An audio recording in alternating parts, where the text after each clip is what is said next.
These guys survived the David Kahn era of Timberwolves basketball and live to tell about it. It's Flagrant Howls. Yes, we've got Kyle Theige, the legendary Kyle Theige. I am Phil Mackey, and his name is Michael Grady, the official voice of the Minnesota Timberwolves on the TV side. You guys look like you haven't slept more than 5 minutes. I'm kind of the same way after one of the greatest nights in the history of the Minnesota Timberwolves. Is it hyperbole, gentlemen, to say, so there's Game 7 Western Conference Finals, Kings, KG scores table 30-20. Was that the second best night in the history of the Minnesota Timberwolves last night? Is that a hot take? No, because the list is three games long, right? You can count other things besides games. You can count drafts, winning the lottery, a couple times. I remember when they won the lottery for Ant, and D'Lo was, because we're all on Zoom, right? And D'Lo was sitting at some nice Malibu penthouse, and he just kind of shook his fist. I remember being excited in that moment because the Wolves had never really, they didn't move up in the lottery, but they won it finally. And apologies to listeners, they might be digging the Denver Nuggets grave outside of my window right now. It's very loud here, but last night was a top 3 moment, and I was cool to see Grady there. Just off the rip, I want to ask, because you interviewed Nas after the game, what I thought was cool about this team, and my biggest takeaway from this postseason run is you were like, Nas, last question, what are the vibes like? And you almost tricked him. He wanted to be like, the vibes are immaculate, but then he's like, we're just doing one game at a time. This team is so businesslike, man, and you're there. It's the coolest thing I've ever seen with this organization. It is. And the intention wasn't to trick them there. These guys are locked in, but they're 100% appreciating what they're doing. You can't have a dominant victory like that from start to finish and not feel good about what you're doing and not have the hair stand up on your arms just a little bit, thinking about what things are going to be like Friday night at Target Center. I love, to your point, the business-like approach that this team has. There is a poise that we've seen really during this postseason run that is just leaps and bounds beyond what we saw during the regular season, where they were this close from being the number 1 team in the West. So think about that. They played as well as anybody in the West all season long. And how many tiers that they jumped above the level that we saw during the regular season? It's really unreal to do that against Phoenix in a sweep and then taking 2 games from Denver on their home court. It was really, really wild.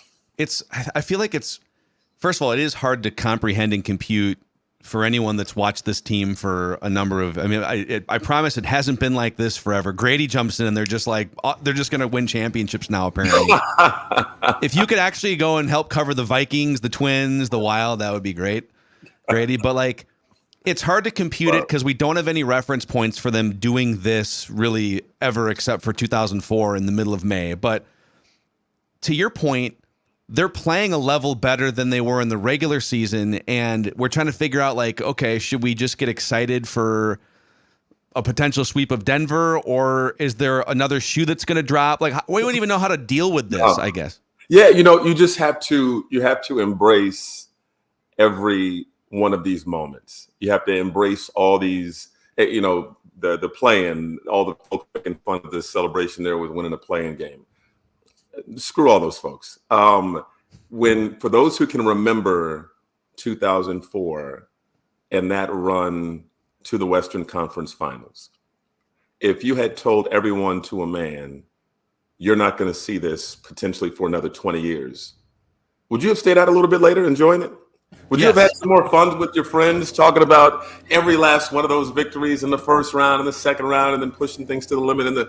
You would have given it your all. And so, there's no guarantees on winning the championship. But I think back to my early years and watching, Reggie Miller and the Pacers have those conference finals runs where they came up against the Bulls, came up against the Knicks. They fell short.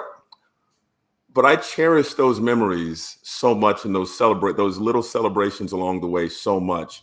So you just have to enjoy every little bit of it. And I don't care how many people want to troll or make fun of the celebrations. Screw y'all. Enjoy these moments. There's really something special brewing. Yeah. If 15-year-old Kyle in 2004 would have known that would have been it for the next 20 years, I would have gone to bars. North Dakota is pretty lenient, but I'm with you on that. And I also think, too, I mean, we've been very complimentary of you guys because it's well deserved. But I was just thinking last night at 3:30 in the morning, like how cool it is that this team is doing this, and then everyone nationally also recognizes like they might have the best player in the league, they might have the best radio guy in Alan Horton, they might have the best coach in Chris Finch, they have the best duo in Jim and Grady. So this is a really special season. And Grady, you're a hoops nerd too, like me. So I think back to when OKC. I say this a lot, but when OKC lost to the Heat. And they had Durant and Harden and Westbrook standing on the sidelines, had their arms over each other. And I remember, I think it was Mike Breen was like, that young trio is going to be back. Like, they're going to be here for a while. And they never came back, right? They traded Harden that summer. So I'm with you, and I appreciate people like you kind of saying it on a louder volume than I can, that enjoy this. Like, be where your feet are. Enjoy this moment. If you can't get to Target Center on Friday because tickets are the GDP of Guam, like, go outside Target Center. Go to a bar. Yeah. This weekend should be, in my opinion, the coolest moment, Phil, for the Timberwolves in 20 years, and maybe one of the coolest Minnesota sports moments of our lives. Yeah, and it is like I think I'm just going to piggyback off what Grady was saying too. That the people that made fun of the play-in celebration and Pat Bev was jumping up on the scores table. I hear even people, if you're a Boston sports fan, which by the way, you guys were poverty for like 8 decades until Tom Brady and then David Ortiz came along. Like, you guys didn't win anything for a long time. It's not like when Boston lists their top 10 sports moments of X amount of time, it's impossible to pick because it's all championships. We don't have that. I mean, the last time a men's team won a championship here was 1991. So yeah, like, we do get excited it's like Eminem at the end of 8 Mile. Like, yeah, we do get excited for play-in victories. Yeah, we do get excited for a 2-0 series lead over Denver on the road. Here, tell these people something they don't know about me, right? I think you're helping me even process this in the moment because I don't know if I should be like confident or still kind of nervous because it's Denver and they now get like 4 days. And maybe the answer is don't be anything. Just enjoy game 3 and then enjoy game 4 and see what happens. Yeah, enjoy these days leading up to it. And we all give respect to Denver. I mean, this series is not over. To beat them 2 more times is going to be extremely difficult. They have the MVP. They have key players. It's just the way that they're being smothered right now. And going back to what Kyle was saying about that OKC squad,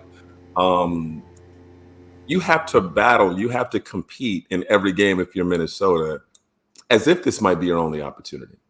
Mike Conley may not get another chance. Hell, Anthony Edwards, we glorify him at being 22 years old and being MJ-like. There's still no guarantees there. Now, with his skill set and smart minds around him and putting the pieces around him, you hopefully will have opportunities, but he's competing like this could be it. Mm-hmm. This whole squad their intensity is contagious. And I just tell you, for anybody who, you don't have to be an NBA player or a professional athlete to have a competitive spirit. There are folks out there who just want to win at checkers. There's folks who just want to win or whatever, or just want to be the best in their career field or whatever it may be. And to see these guys scrap and battle and leave it all on the floor, understanding what the common goal is and battling not just for themselves, but for each other.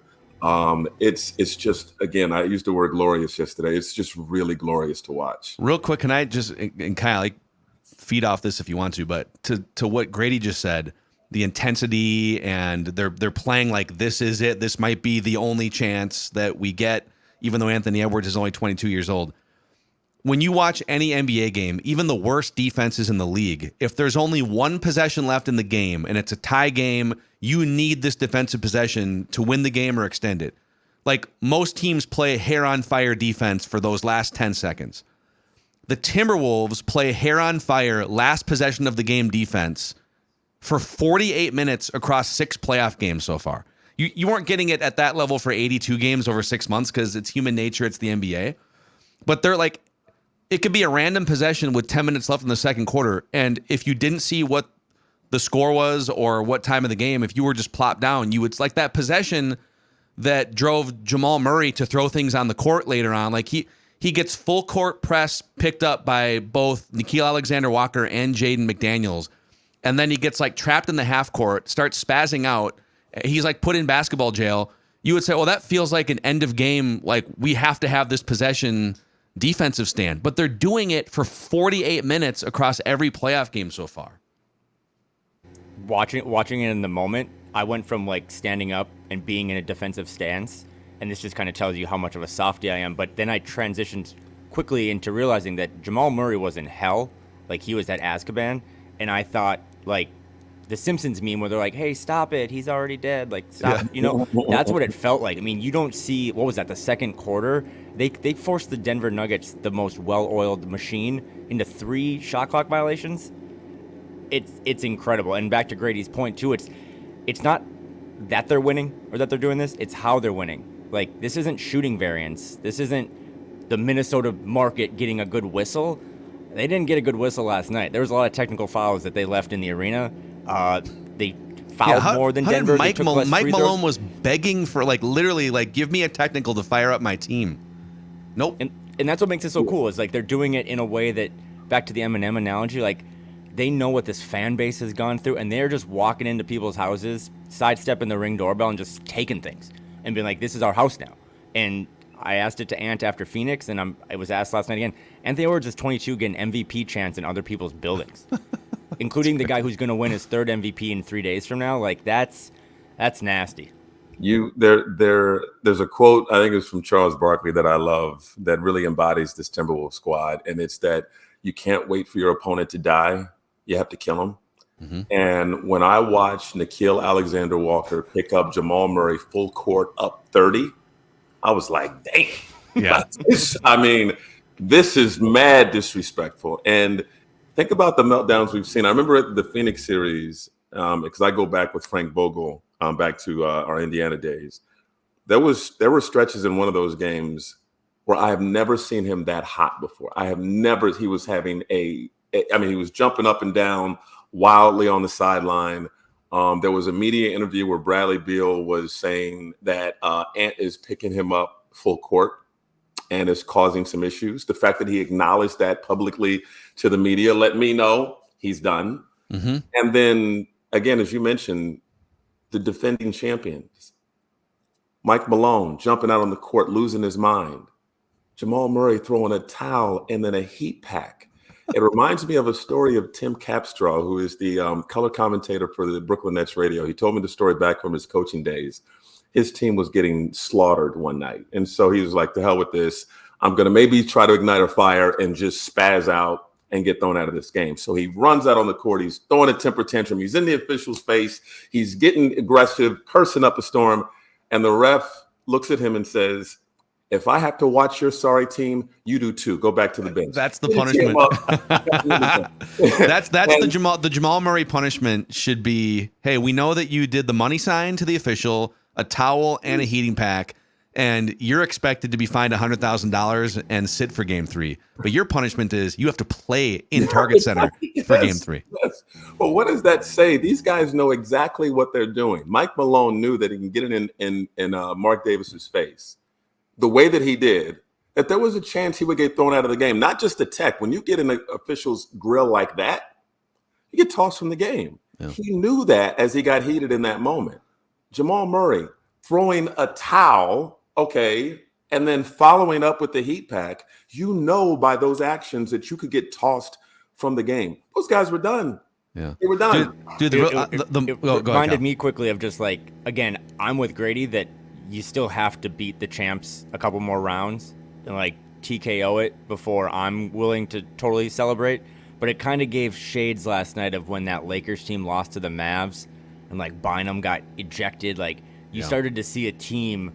I mean, that's when you know your soul is getting taken away from your body and getting all your belongings in your house are being stolen. Because it's one thing to lose, but it's another to lose like that. And that was a crazy performance. And then to Ant's point too, after the game, I think they all feed off of what, like Grady said, taking a guy 90 feet up 30 kind of builds into when Ant, he hurt Reggie Jackson with a crossover and then he pointed at him. He's like, hey, I got you. I think the showmanship of this team, that they do it in a no bulletin board material way, but they're just like, hey, we want to challenge you, because Ant said after the game, I point at guys because I want them to try to come back at me. I embrace that challenge. That's different, man. That's stuff I haven't seen watching this team fill for 35 years. I'm glad you brought up the 2011 Mavericks, and I might be missing a team in here, but if you think back like the last 20, 25 years of NBA champions, it's a lot of predictability within reason. It's like, oh, the Warriors have a dynasty, the Heat have one of the greatest trios of all time, and the Lakers a couple different times with Kobe, Shaq, Kobe, and Pau Gasol. But then there's these little outliers that jump out at you, like the 2004 Pistons and the 2011 Mavericks. I'd probably put that Raptors team in too, just because of the KD Achilles. But that was a different type of outlier. But with the Mavericks from 2011 and with the Pistons from 2004, two similarities. One, when the playoffs started, those teams were regarded as good, feisty teams, but probably not winning the championship, because the Lakers over here with Hall of Famers, the Heat over there, right? Like the Lakers in both cases, actually. But then as you start watching them play first round, second round, oh man, they're taking lunches. They are, especially the 04 Pistons, the best defensive team in the league, and it's every possession is impossible for the opposing team. The Wolves feel like that, where a playoff started, that's a good feisty team. They could definitely win a first round series. But now that you're watching them, it's like, dude, it reminds me, you brought up the TKO reference there too, Kyle. In boxing and in the UFC, there comes a time where every champion has made money, they've won belts, and they get into the octagon or they get into the ring, and there is a younger, hungrier psychopath on the other side of that equation. And they want to kill the current champion or the incumbent, Conor McGregor, whoever it is. The Wolves feel like the UFC fighter or the boxer, like Mike Tyson, late 80s, that, you know what?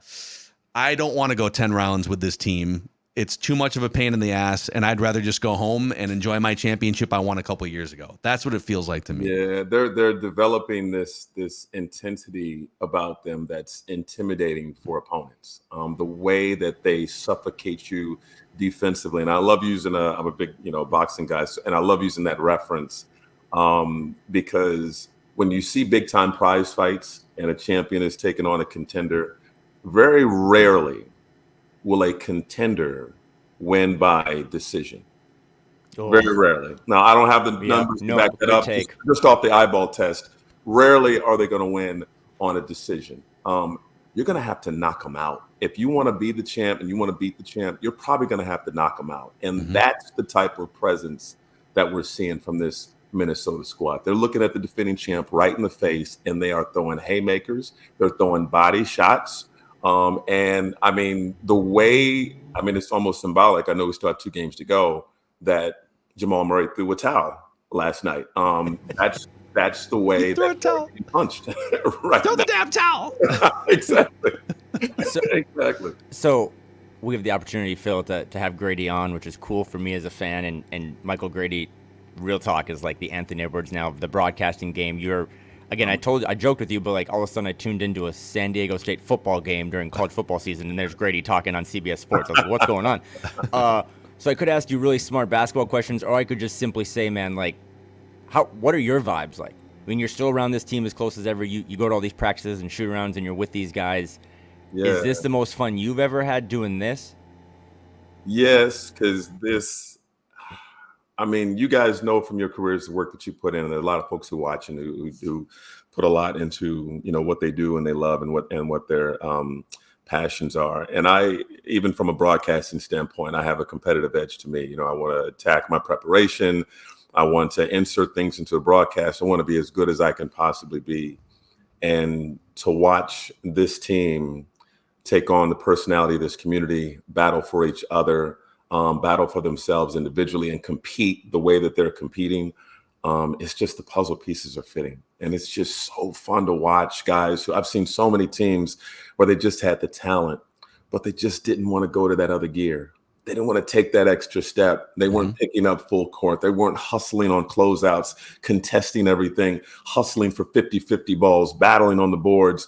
They just wouldn't go that extra step, even though they had all the talent in the world. And to see this team scrap for each other and do what they're doing so far in this postseason is so great. Number one, I think about the fans, and I hear so many stories about just people who have been through all the highs and so many lows, of course, of being a Wolves fan. I remember when I first, got here, and I have naturally optimistic spirit. And then folks are telling me, just wait, shoe's going to drop, something's going to whatever. I'm like, okay. And then Cat got hurt last year, and then but to see that narrative change and to see just how hungry this fan base is and how genuinely happy they are to see this success, given how long they've waited. And I appreciate that. I haven't obviously been around for all those lows, but for me personally, on a quick note, I mentioned those Pacer years and those Pacer teams with Reggie Miller, and a lot of those teams had the talent, to win it all. But I don't know that they actually had that belief that they could win it all. So they went to multiple conference finals with Reggie Miller, eventually got to the NBA finals where they lost to the Lakers in 6 games. And that was during my youth coming up and watching them. And then when I was working for the Pacers, it was Paul George, Roy Hibbert, David West, George Hill, and those teams falling short to the Miami Heat and LeBron James and Dwayne Wade. And they're as a whole on those rosters, Pacers probably had the better team, but they didn't have that belief that they could beat LeBron in a 7-game series. So they lost twice in the conference finals. And then fast forward to my time in Brooklyn, they assemble a super team with Kevin Durant, Kyrie Irving, and James Harden. And then during their championship run, James Harden has a hamstring. Kyrie Irving steps on Giannis Antetokounmpo's foot, has an ankle injury. He's out. And they still were a Kevin Durant 3-point shot with his toe on the line away from going to the conference finals. Yeah. And then, of course, that team gets disbanded because of all type of off-the-court stuff. So for me personally, I have been around special teams that just were not able, for one reason or another, to win it all. And I have no idea how this journey is going to end for this Timberwolves team. But in a roundabout way to answer your question, I'm having the most fun I've ever had watching this young team with vets play for each other, loving on each other, saying all the right things in post-game press conferences, battling, competing, talking shit. It's been a fun ride. Yeah. We do this thing with Jim every week where it's just like, you played, I didn't. So you're actually good at this, and we're just Phil and I. But like, you called cash, I didn't. Is it where we're going to call this? Take us behind the scenes a little bit. I know you're not doing the call for these games now. We wish you were, but like, you had one the other night, man. Where you just randomly just threw in a yes Thursky, at the perfect time. Like, how is your brain just like Jake Scraff's, where it's just constantly cooking when you're not online, or is it a notebook that you're just like, hey, I wonder which cool saying I'm gonna like? How do you or is it just because you're just so in the moment that you're like, it just kind of flows? It's really a combination. So, one, you have a lot of prep as far as numbers and stats that you want to have in place so that you can help tell the story of the game. And then just from a fun element and just thinking of things that might come to mind that if the opportunity presents itself, you could slide it in. And sometimes I'll have something, but the moment won't present itself. So I'm not going to force it. And I just kind of like to slide it in. I don't want to throw it out there as some big punchline to where if it doesn't land, it's really noticeable. I just kind of want to slide it in. But on big shots, the emotion gets the best of you. I remember the Prince shot from a season ago. I had been holding on to that for maybe about 3 weeks and just didn't know the right moment to use it, because we know Taurean Prince could be, he could go 0 for 11 or he could have a really good night. Yeah. So that Knicks game, did he have 7 threes? 7 threes. Yeah. 7 threes. And I could have thrown it out there after the 5th 3. But for him to hit that shot in that one moment, that last one, and then to throw that out there, it was great. I've had some good calls where the team lost, and then it just kind of takes away from it. But I just really love having fun with it. And some references a lot of folks will recognize, and some, if only like 5 people get it, it still means something to me. Oh, that's my favorite. That's how I tweet, dude. It's just like, if 3 people get this joke, I'm good. It's all good. One of my favorites was against the Bulls. They have a young man on the team, Dalen Terry. And years ago when I did radio, there was this viral video after the 4th of July of this guy who was he was in a remote chair. He was lighting some fireworks, and he couldn't back up while the fireworks were getting ready to go off. So his friend who's filming everything is yelling, "Back it up, Terry, back it up." And it's one of the funniest videos. Back it up, Terry is one of the funniest videos of all time. And put it in reverse, Terry, put it in reverse, back it up, Terry. So in the game, Dalen Terry is racing up the court. I think Ant cuts him off and he starts backing up. and I just threw out there. Terry puts it in reverse, and the next time I didn't think anybody might catch it. It was really subtle. Yeah. But when I opened Twitter and I saw folks putting the picture of the guy on Twitter, that made my night. So sometimes I'm just trying to entertain myself. How much I just, since we're down the path of just like your craft, not to, we love asking you questions about you. I'm sure you're uncomfortable answering questions about you, but bear with us here. Mike Breen, how long did you work with Mike? Did you work with Mike Breen directly? Mike Breen Mike Breen's a good friend, and he's of course just amazing. He was the first person who called me to congratulate me when I got the Timberwolves job. But he was on the other side. He was with the Knicks. Yep. I was with the Nets with Iron Eagle. So Iron Eagle has been amazing for me in my career. He encouraged me greatly to take this Timberwolves job when I was pondering about it.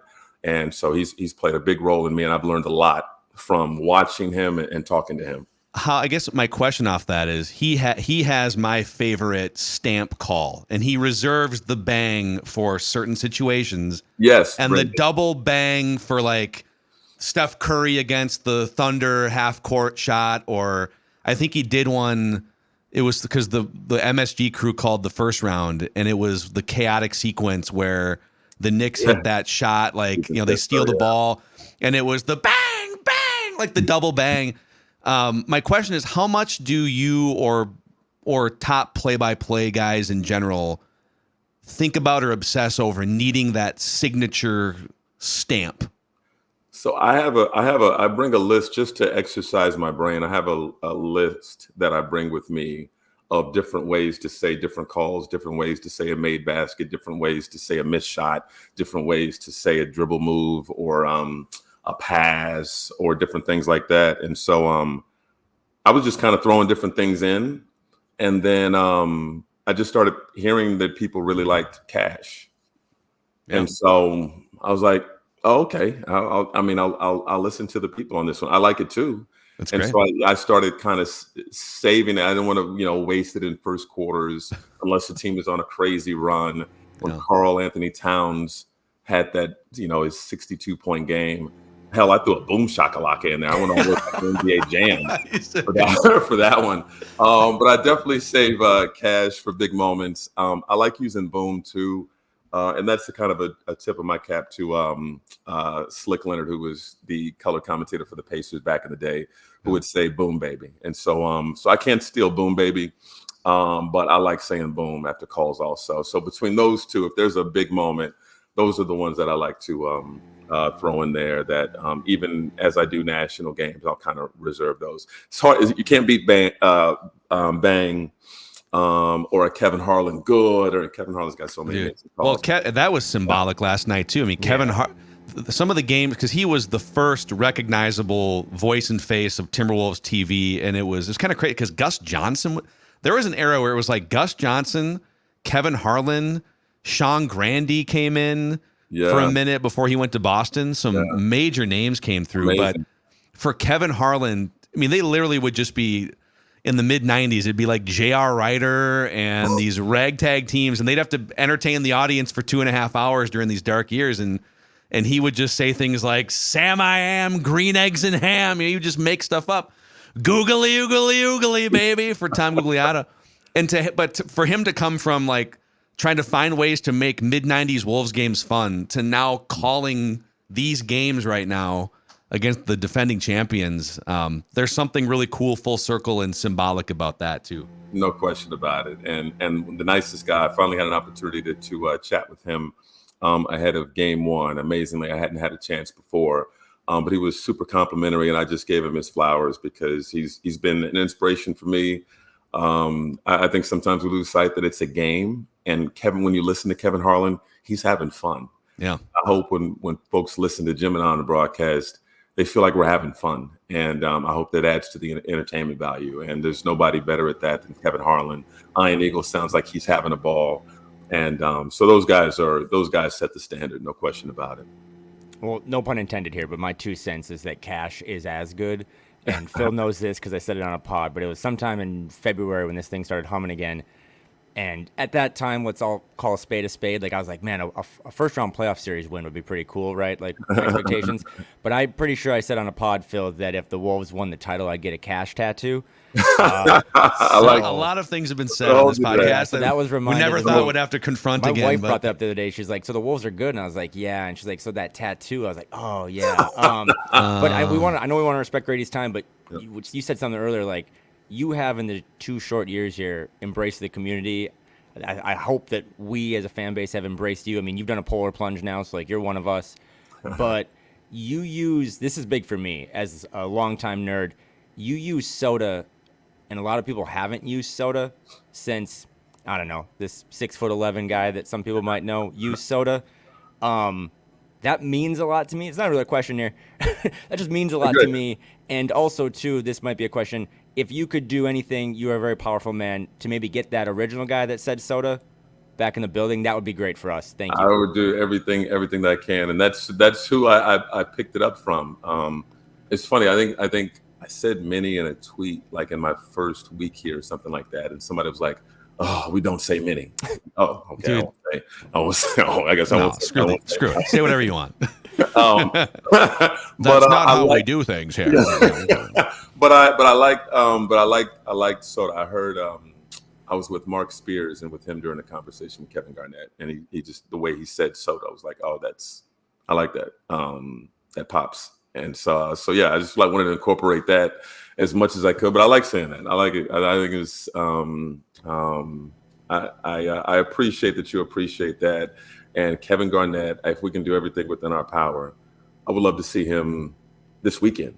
Dude, Kevin, that makes 3 of us. Kevin, around, if you don't have plans, around 8:30 Central Time on Friday night. I know you've had a weird thing with Glenn for like 20 years, but you know, you can sit on the other side. You don't have to sit by him. Just come on in, dude. If he would jump up right before the opening tip and do a little powder in the air, bang his head against the stanchion a couple times.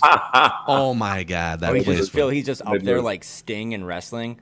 And the camera just pans and he just kind of comes down. Soda is, to me and a lot of my friends, it's like a code word at a secret club, because it really does tie you to the last time 2 decades ago that this was cool. So you don't need my permission to use it, but I appreciate you using it. And it sucks that we don't get to listen to you on the call. I was telling Jim the other night, a lot of my friends now have muted the games, not because the people that call the games are bad, but Jim and Alan doing these games is also kind of like a nerd moment for us that listen to Alan and Jim. Dude, Alan separately. got here right after like the glory days. I mean, Alan started like the year after KG and Spreen Cassell. Man, that guy, love that guy, by the way, but he's been through some ish with this basketball team.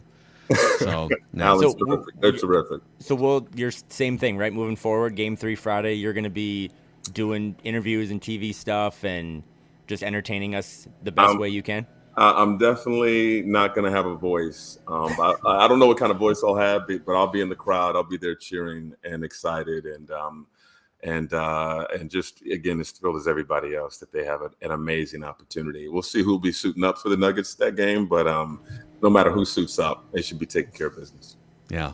Mahmoud Abdul-Rauf not walking through that door. Dikembe Mutombo not walking through that door.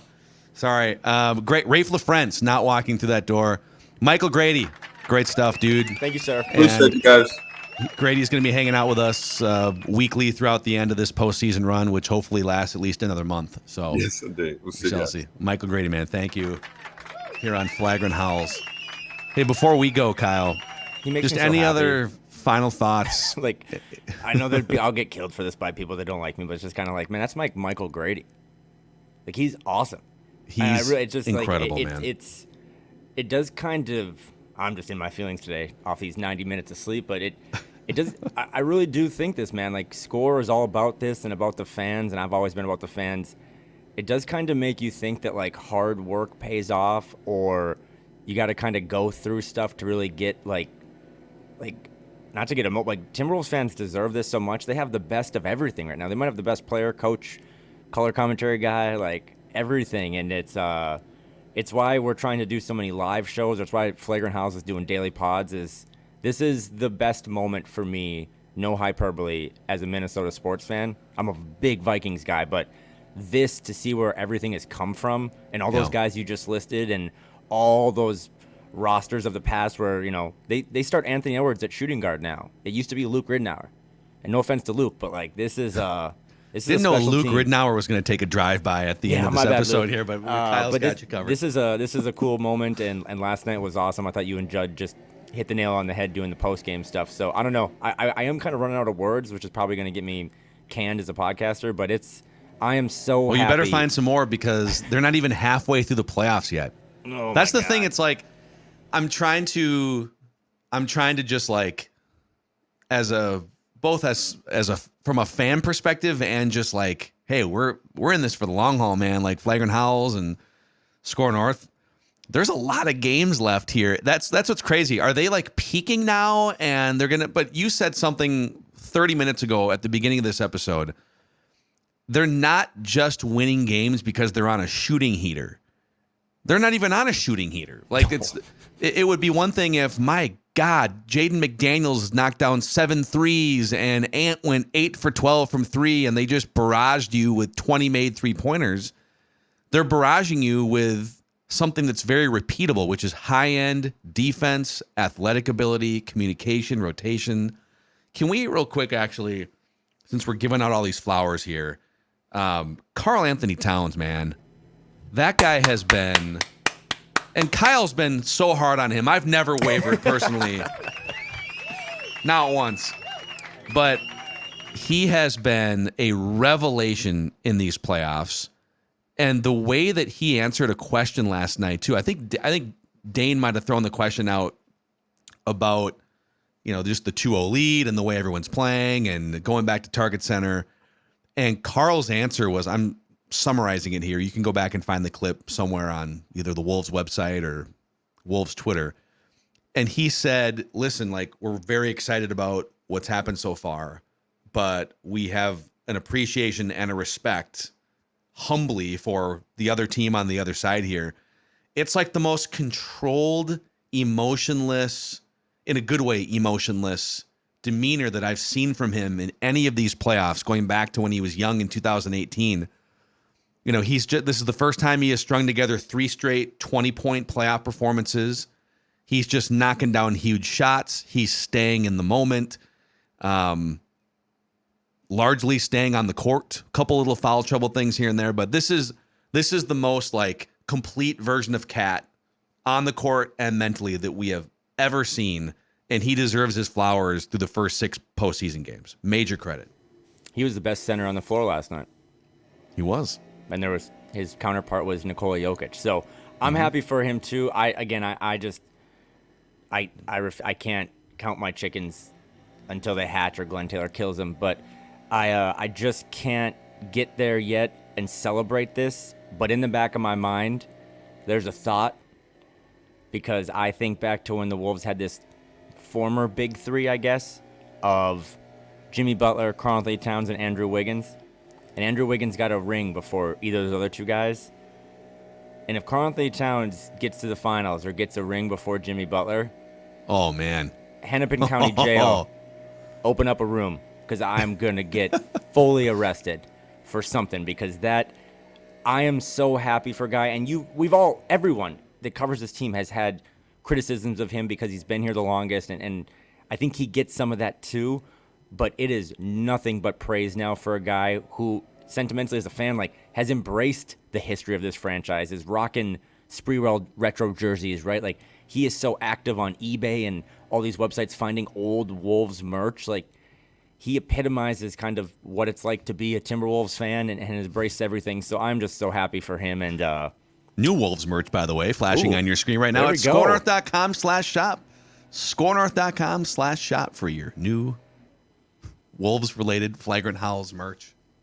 it's really comfortable too, by the way. I know some people care about that, but really cool merch. Good job to the whole team at Score. But I'm glad you said that. I mean, that's a good way to close it, because Ant is getting his flowers. He is elevating to heights that none of us really thought, or at least we didn't know would happen this early. Yeah. But they are winning these games because Karl Anthony Towns is playing the best, most professional basketball of his life, and getting asked to guard Kevin Durant one-on-one last week and now Nikola Jokic this week. and he's doing it in flying colors, and just really proud of that guy, really proud of this team. Well coached, well run, well owned, and well broadcasted with our guy Jim and Grady and Allen. So it's a good time to be a Timberwolves fan, man. I'm telling you again, I know on my side with Dane, we're doing a couple shows this weekend, but just get out. I know it's supposed to be warmer. We're in May. The NBA lottery's next week. Bleep it. Don't care. That's guys, right. You bum It's nice teams, to go not figure give it a out. rip about the NBA lottery. Go enjoy you know? ping pong balls because we got basketball balls to worry about. And get out, wear your favorite stuff. It's no longer embarrassing to be a Timberwolves fan. Text a friend, get out, have a beer, have a coffee. This is the best moment in 2 decades of futility. Well said, my friend. Well said. I think that's a good way to put a bow on this thing here. Michael Grady, we'll get Jim Pete before the week is over here on Flagrant Howls. And yeah, thank you guys too for making this earlier this week. It was a top 15 NBA podcast on the Apple charts, which is Hey, that's mind-blowing. crazy. It's pretty cool. Like, listen, we both give our flowers to Dane as well. Like, Dane is doing this daily. It's a full-time thing for him. This podcast was just like a spin-off. Like, it was just a dessert that we're like, hey, it'd be kind of nice to have some dessert as this thing maybe takes off. And for it to be top 15, that was cool for me. And it was cool for you and Judd and an artist who I think is an up-and-comer too. So the support we get is I can never thank people enough. It's been really cool. So Yeah, and looking forward to, so you're going to be in town over the weekend. We're all planning on being at Target Center for Games 3 and Games 4. And we'll see what happens this weekend, man. This is a blast. One game at a time, one series at a time. But this is the most fun I think most people have had as Timberwolves fans since 2004. So sit back and enjoy it. Since they drafted J.J. McCarthy. Dude, all he does is win. Winning culture. High school, college, and even the pros for other sports that he has nothing to do with. Look at the Wolves record when Kirk Cousins was a quarterback. It's pretty crappy. Just want to throw that one in. Sorry. See, look, all you do is drive by Kirk Cousins and Luke Ridnour on the show. Oh, man. Thank you, guys. Thank you to producer Ross, Michael Grady. Appreciate you hanging out with us here on Flagrant Howls, a Timberwolves lifestyle podcast.